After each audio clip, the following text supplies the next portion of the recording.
Master mind, master class, নানা উপাধি আসলে তাকে দেওয়া হয়েছিল। তিনি রিয়াল মাদ্রিদ এবং বায়ার্ন মিউনিখের হয়ে অনেক সাফল্য এনেছেন। অনেক ম্যাচে ঘুরিয়ে দাঁড়িয়ে তার অধীনে আসলে বড় জয় পেয়েছে দল, অনেক শিরোপা জিতেছেন। কার্লো আনচেলত্তির উপর আসলে অনেক ভরসা ছিল।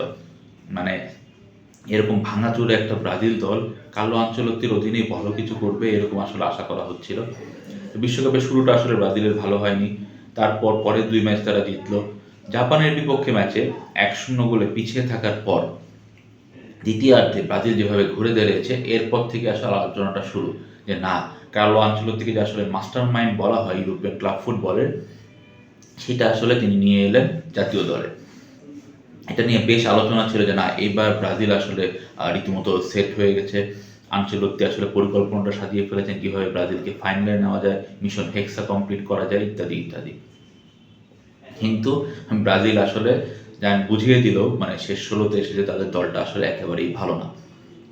আমি বিশ্বকাপের প্রথম ম্যাচের পর ব্রাজিলের মরক্কোর সাথে ম্যাচের পর বলেছিলাম যে এইটা ব্রাজিলের স্মরণকালের সবচেয়ে বাজে দল। হয়তো তারা গ্র্যাজুয়ালি গ্রাফটা উপরের দিকে উঠেছে এই বিশ্বকাপে, কিন্তু দলটা যে আসলে বিশ্বমানের লেভেলে কমপ্লিট করার মতো এখন অবস্থায় নেই, বিশেষ করে ইউরোপিয়ান টিমের সাথে, সেটা আসলে তারা আবারও গত রাতে বুঝিয়ে দিল। যে আর্লিং হল্যান্ড কিনে সবচেয়ে বেশি ভয় পাওয়া হচ্ছিল, সেই হালান্ডই আসলে ২ গোল করলেন এবং তাকে আটকানোর মতো কোনো ডিফেন্ডার আসলে কার্যকরী ছিলেন না। মাহলেজ বলেন, দানিলো সান্তোস, মার্কোনিওস, ক্যাসিমিরো, কেউ আসলে হালান্ডকে আটকাতে পারেনি। এবং হালান্ড প্রথম গোলটা তো দারুণ একটা হেডে করলেন, দ্বিতীয় গোলটা ছিল অবিশ্বাস্য। তিনি দাঁড়িয়ে বলটা পেলেন, জাস্ট গোল পোস্টের দিকে তাকিয়ে শট নিলেন, গোল। মানে এত ক্যাজুয়ালি যে এরকম একটা গোল করা যায়, এটা মনে হয় হালান্ডকে না দেখলে বিশ্বাস করার উপায় নেই। তো হালান্ড জাদুতে আসলে বিশ্বকাপ থেকে বিদায় নিল ব্রাজিল। টানা ৬ষ্ঠবার তারা ইউরোপিয়ান দলের কাছে হেরে বিদায় নিল। এটা আসলে মানে রীতিমতো একটা দুঃখজনক ব্যাপার। ২০০৬ সাল থেকে শুরু হয়েছে, ২০০৬ ফ্রান্স, ১০-এ নেদারল্যান্ডস, ১৪-তে জার্মানি, ১৮-তে ক্রোয়েশিয়া, মানে আবার ২২-এ গিয়ে পেনাল্টিতে হারান নেদারল্যান্ডস। সব মিলিয়ে আসলে ব্রাজিলের কাছে ইউরোপিয়ান দল একটা আতঙ্কের নাম হয়ে দাঁড়িয়েছে। মানে যাদের ফুটবল আসলে ইউরোপের লেভেলে নেই, যে সাম্বা আসলে তারা উপহার দিল ২০০২ সালের আগে, সেটা ধারে কাছেও আসলে দল নেই। তো এই দলটা আসলে কিভাবে ঘুরে দাঁড়িয়ে মানে বিশ্ব মঞ্চে এবং ইউরোপিয়ান ফুটবলের সাথে কম্পিট করবে, সেটা আসলে একটা বড় প্রশ্ন। এবং এর মধ্যে ব্রাজিল আরেকটা বড় ধাক্কা খেলো। ৯৮১ দিন পর দলে ফিরেছিলেন সবচেয়ে বড় তারকা নেইমার, যাকে নিয়ে আসলে বিশ্বকাপের আগে থেকে এত আলোচনা সমালোচনা যে তিনি আসলে খেলবেন কিনা, তাকে দলে রাখা উচিত হবে কিনা। আনচেলত্তি বারবার বলেছেন ফুল ফিট নেইমারকে চান।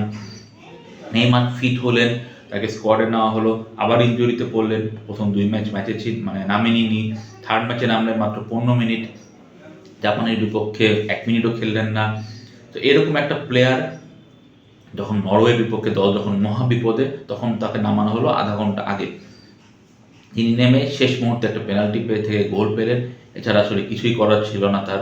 তো ম্যাচের পর তিনি আসলে কান্নায় ভেঙে পড়লেন, কারণ আমরা সবাই জানি নেইমার বলেছিলেন এটাই তার শেষ বিশ্বকাপ।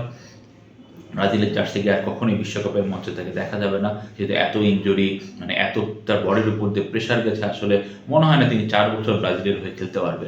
তো ম্যাচের পর নেইমার একটা বার্তা দিয়েছেন যে নিউ জার্সি স্টেডিয়ামে ২০১০ সালে ব্রাজিলের জার্সিতে তার যাত্রা শুরু হয়েছিল, নিউ জার্সিতেই তিনি আসলে থামছেন।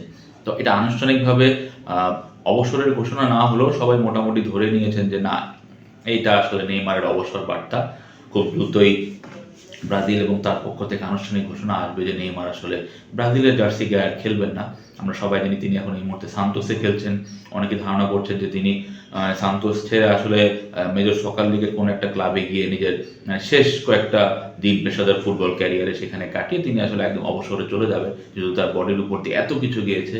তো ব্রাজিল সমর্থকদের জন্য এটা খুব আসলে কষ্টদায়ক বিষয়। মিশন হেক্সা আসলে ২৪ বছরও সফল হলো না, তাদেরকে অপেক্ষা করতে হবে ২০৩০ সাল পর্যন্ত।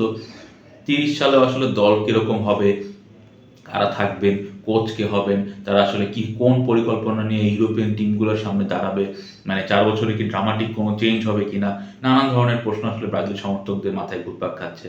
সবাই খুব হতাশ।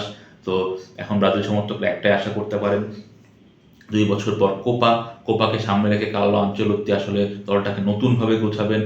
স্থানীয় ফুটবলার দের তিনি আসলে দলের সুযোগ দিবেন, মানে লোকাল যে লিগগুলো আছে, যেটা ব্রাজিলের সবচেয়ে বড় শক্তি ছিল এককালে, সেখান থেকে তিনি ফুটবলার নিয়ে আসবেন শুধুমাত্র ইউরোপিয়ান টিমের উপর ভরসা না করে। তো একদিকে যখন ব্রাজিলের এই দুর্দশা, অন্যদিকে নরওয়ের রূপকথা। আমরা সবাই জানি ২৮ বছর পর বিশ্বকাপে খেলতে এসেছে নরওয়ে, এবং এটার বড় কৃতিত্ব আসলে আর্লিং হল্যান্ডের। তো হল্যান্ড কিন্তু গত কয়েক মৌসুম ধরে ম্যানচেস্টার সিটির হয়ে দুর্দান্ত ফর্মে আছেন। তো তার মতো এরকম একটা গোল মেশিন বিশ্বকাপেও ভালো করবে এটা সবাই আশা করছিল। রাউন্ড অফ ৩২ পর্যন্ত তার গোল ছিল ৫টি। ব্রাজিলের বিপক্ষে তিনি করলেন জোড়া গোল, এবং ৭ গোলে কিন্তু তিনি এখন এমবাপ্পে এবং মেসির সাথে একসাথে সর্বোচ্চ গোল স্কোরার। তো গোল্ডেন বুট, গোল্ডেন বল সব দিকে হালান্ড এগিয়ে যাচ্ছেন, এবং হালান্ড যেভাবে কালকে খেলেছেন, মানে প্রথম গোলটা তো দারুণ একটা হেড ছিল সেই আর্সেনালের প্রতিপক্ষ মাহালেসকে কাটিয়ে। আলেক্সের কোনোভাবেই হালান্ডকে আটকাতে পারেনি।